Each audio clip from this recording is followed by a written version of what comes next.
أعوذ بالله من الشيطان الرجيم بسم الله الرحمن الرحيم ألم تعلم أن الله له ملك السماوات والأرض يعذب من يشاء ويغفر لمن يشاء والله على كل شيء قدير۔ ترجمہ کنزُل ایمان، کیا تجھے معلوم نہیں کہ اللہ کے لیے ہے آسمانوں اور زمین کی بادشاہی، سزا دیتا ہے جسے چاہے اور بخشتا ہے جسے چاہے، اور اللہ سب کچھ کر سکتا ہے۔ ترجمہ کنزُل عرفان، کیا تجھے معلوم نہیں کہ آسمانوں اور زمین کی بادشاہی اللہ ہی کے لیے ہے؟ وہ جسے چاہتا ہے سزا دیتا ہے اور جسے چاہتا ہے بخش دیتا ہے، اور اللہ ہر شے پر قادر ہے۔ یعذب من یشاء، جسے چاہے سزا دیتا ہے۔ اس آیت سے معلوم ہوا کہ عذاب کرنا اور رحمت فرمانا اللہ تعالی کی مشیت پر ہے۔ وہ مالک ہے جو چاہے کرے، کسی کو اعتراض کرنے کی مجال نہیں۔ اس سے قدریہ یعنی تقدیر کے منکر اور معتزلہ فرقے کا رد ہو گیا، جو نیک پر رحمت اور گناہگار پر عذاب کرنا اللہ تعالیٰ پر واجب کہتے ہیں، کیونکہ واجب ہونا مشیت کے منافی ہے۔ یا ایھا الرسول لا یحزنک الذین یسارعون فی الکفر من الذین قالوا آمنا بافواہہم ولم تؤمن قلوبهم ومن الذين هادوا سماعون للكذب سماعون لقوم آخرين لم يأتوك يحرفون الكلم من بعد مواضعه يقولون إن أوتيتم هذا فخذوه وإن لم تؤتوه فاحذروا ومن يرد الله فتنته فلن تملك له من الله شيئا اولئک الذین لم یرد اللہ ان یطہر قلوبہم لہم فی الدنیا خزی ولہم فی الآخرۃ عذاب عظیم۔ ترجمہ کنزُل ایمان، اے رسول تمہیں غمگین نہ کریں وہ جو کفر پر دوڑتے ہیں، کچھ وہ جو اپنے منہ سے کہتے ہیں ہم ایمان لائے اور ان کے دل مسلمان نہیں، اور کچھ یہودی جھوٹ خوب سنتے ہیں اور لوگوں کی خوب سنتے ہیں جو تمہارے پاس حاضر نہ ہوئے، اللہ کی باتوں کو ان کے ٹھکانوں کے بعد بدل دیتے ہیں، کہتے ہیں یہ حکم تمہیں ملے تو مانو اور یہ نہ ملے تو بچو، اور جسے اللہ گمراہ کرنا چاہے تو ہرگز تو اللہ سے اس کا کچھ بنا نہ سکے گا۔ وہ ہے کہ اللہ نے ان کا دل پاک کرنا نہ چاہا، انہیں دنیا میں رسوائی ہے اور انہیں آخرت میں بڑا عذاب۔ ترجمہ کنزُل عرفان، اے رسول جو کفر میں دوڑے جاتے ہیں تمہیں غمگین نہ کریں، یہ وہ ہے جو اپنے منہ سے کہتے ہیں کہ ہم ایمان لائے حالانکہ ان کے دل مسلمان نہیں، اور کچھ یہودی بہت جھوٹ سنتے ہیں، ان دوسرے لوگوں کی بھی خوب سنتے ہیں جو آپ کی بارگاہ میں نہیں آئے۔ یہ اللہ کے کلام کو اس کے مقامات کے بعد بدل دیتے ہیں۔ یہ آپس میں کہتے ہیں اگر تمہیں یہ تحریف والا کا حکم ملے تو اسے لے لینا، اور اگر تمہیں یہ نہ ملے تو بچنا، اور جسے اللہ گمراہ کرنا چاہے تو اے مخاطب تو ہرگز اسے اللہ سے بچانے کا کچھ اختیار نہیں رکھتا۔ یہی وہ لوگ ہیں جن کے دلوں کو پاک کرنے کا اللہ نے ارادہ نہیں فرمایا، ان کے لیے دنیا میں رسوائی ہے اور ان کے لیے آخرت میں بڑا عذاب ہے۔ لا یحزنک الذین یسارعون فی الکفر، جو کفر میں دوڑے جاتے ہیں تمہیں غمگین نہ کریں، यहाँ से मुनाफिकीन की हरकतों का बयान है। सबसे पहले अल्लाह ताला ने अपने हबीब सल्लल्लाहु अलैहि वसल्लम को या अय्युहर रसूल के मुबारक खिताब से इज्जत फरमाई और हुजूर अक़दस सल्लल्लाहु अलैहि वसल्लम की तस्कीन क़ल्ब का सामान मुहैया फरमाया कि ए हबीब सल्लल्लाहु अलैहि वसल्लम, मैं आपका नासिर व मुईन यानी मददगार हूँ। मुनाफिकीन के कुफ्र में जल्दी करने यानी उनके कुफ्र जाहिर करने और कुफार के साथ दोस्तियां कर लेने से आप रंजीदा ना हो। फिर मुनाफिकीन की मुनाफकत का बयान फरमाया कि सिर्फ जबान से कलमा पढ़ते हैं और दिल से ईमान नहीं लाते। वमिनल्लज़ीना हादू सम्माऊना लिलकज़िब, और कुछ यहूदी बहुत झूठ सुनते हैं।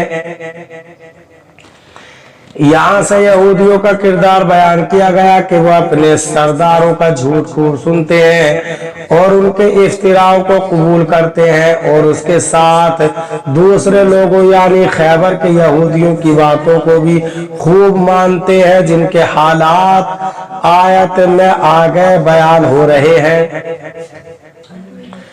युहर्रिफूनल कलीमा मिन बादी मवादिई, ये अल्लाह के कलाम को उसके मकामात के बाद बदल देते हैं। इस आयत का शान नुज़ूल ये है कि खैबर के मुअज़्ज़ज़ शुमार किए जाने वाले यहूदियों में से एक शादीशुदा मर्द और शादीशुदा औरत ने जिना किया, उसकी सजा तौरात में संसार करना थी, ये उन्हें गवारा न था। इसलिए उन्होंने चाहा कि इस मुकदमे का फैसला सरकार दो आलम सल्लल्लाहु अलैहि वसल्लम से कराएं। चुनांचे उन दोनों मुजरिमों को एक जमात के साथ मदीना तैयबा भेजा और साथ ही कह दिया कि अगर हुजूर अक़दस सल्लल्लाहु अलैहि वसल्लम हद यानी कोड़े मारने का हुक्म दें तो मान लेना और संसार करने का हुक्म दे तो ना मानना।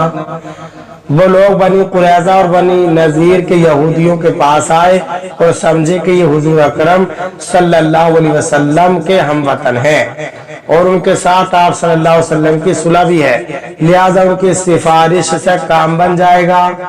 चुनांचे यहूदी सरदारों में से काब बिन अशरफ, काब बिन असद, सईद बिन अमर, मालिक बिन सैफ और किनाना बिन अबिल हकीक वगैरह उन्हें लेकर ताजदार रिसालत सल्लल्लाहु अलैहि वसल्लम की खिदमत में हाजिर हुए और मसला दरियाफ्त किया। हुजूर पुरनूर सल्लल्लाहु अलैहि वसल्लम ने फरमाया, क्या मेरा फैसला मानोगे? उन्होंने इकरार किया। रसूलुल्लाह सल्लल्लाहु अलैहि वसल्लम ने रज्म यानी संसार करने का हुक्म दे दिया। यहूदियों ने इस हुक्म को मानने से इनकार किया तो हुजूर अक़दस सल्लल्लाहु अलैहि वसल्लम ने फरमाया कि तुम में एक नौजवान इब्ने सूरिया है, क्या तुम उसको जानते हो? कहने लगे हाँ। सरकार दो आलम सल्लल्लाहु अलैहि वसल्लम ने फरमाया, वो कैसा आदमी है?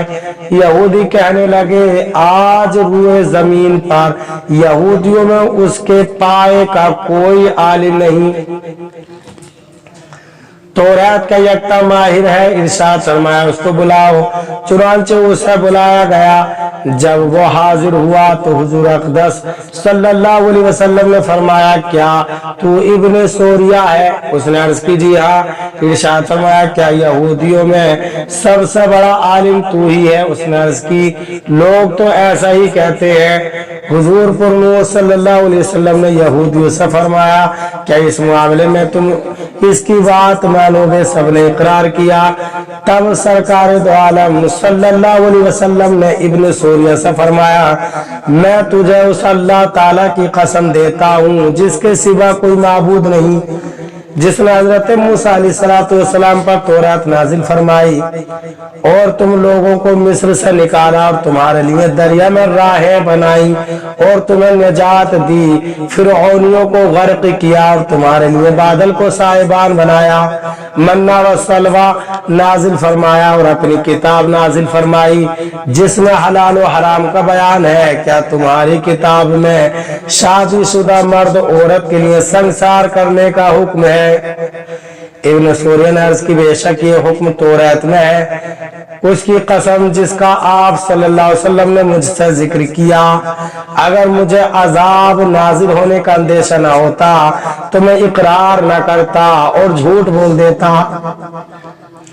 मगर ये फरमाइए कि आप सल्लल्लाहु अलैहि वसल्लम की किताब में इसका क्या हुक्म है। सरकार दो आलम सल्लल्लाहु अलैहि वसल्लम ने इरशाद फरमाया, जब 4 आदिल और मोतबर गवाहों की गवाही से जिना सराहत के साथ साबित हो जाए तो संसार करना वाजिब हो जाता है। इब्न सौरिया ने अर्ज की, खुदा ताला की कसम बिल्कुल ऐसा ही तौरात में है। फिर हुजूर पुरनूर सल्लल्लाहु अलैहि वसल्लम ने इब्न सौरिया से दरियाफ्त फरमाया कि हुक्म इलाही में तब्दीली किस तरह वाक़ई हुई। उसने अर्ज किया कि हमारा दस्तूर ये था कि हम किसी अमीर को पकड़ते तो छोड़ देते और गरीब आदमी पर हद कायम करते। इस तर्ज अमल से उमरा में जिना की बहुत कसरत हो गई, यहाँ तक कि एक मर्तबा बादशाह के चचाजाद भाई ने जिना किया तो हमने उसको संसार न किया। फिर एक दूसरे शख्स ने अपनी कौम की औरत से जिना किया तो बादशाह ने उसको संसार करना चाहा। उसकी कौम उठ खड़ी हुई और उन्होंने कहा, जब तक बादशाह के भाई को संसार न किया जाए उस वक्त तक इसको हरगिज़ संसार न किया जाएगा। तब हमने जमा होकर गरीब और अमीर सब के लिए बजाय संसार करने के ये सजा निकाली कि 40 कोड़े मारे जाएं और मुंह काला करके गधे पर उल्टा बिठाकर शहर में गश्त कराया जाए। ये सुनकर यहूदी बहुत बिगड़े और इब्न सौरिया से कहने लगे, तूने इन्हें यानी नबी अकरम सल्लल्लाहु अलैहि वसल्लम को बड़ी जल्दी खबर दे दी और हमने जितनी तेरी तारीफ की थी तो उसका मुस्तहिक नहीं।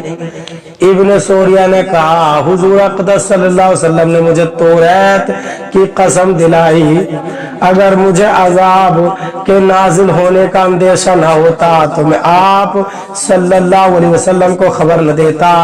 इसके बाद रसूल अकरम सल्लल्लाहु अलैहि वसल्लम के हुक्म से उन दोनों जिनाकारों को संसार किया गया और आयत करीमा नाजिल हुई। अल्लाह ताला हमें कुरान पाक पर सही माना में अमल की तौफीक अता फरमाए।